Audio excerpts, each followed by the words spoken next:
دل به یادت گریه کردم سری شب تا سحر گریه کردم سری شب تا سحر گریه کردم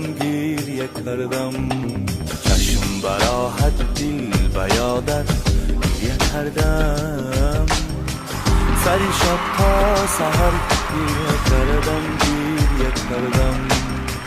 سری شب تا سحر گریه کردم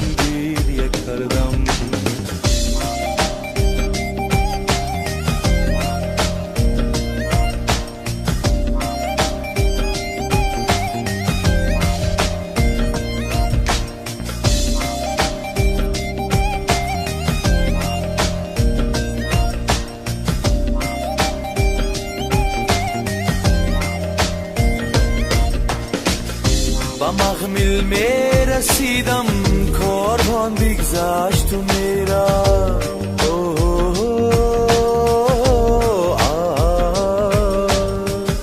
با محمل میرسیدم کاروان بگذشت و میرا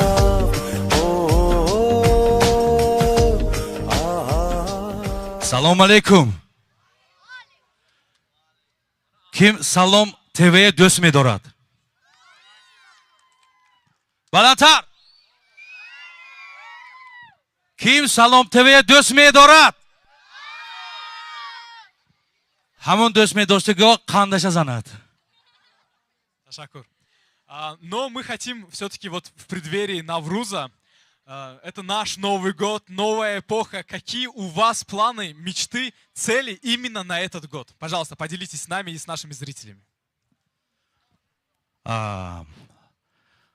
این سوالتون به همین فقط سرودای نو برای مخلصان همتون با عید نوروز با عید بهار تبریک میکنم.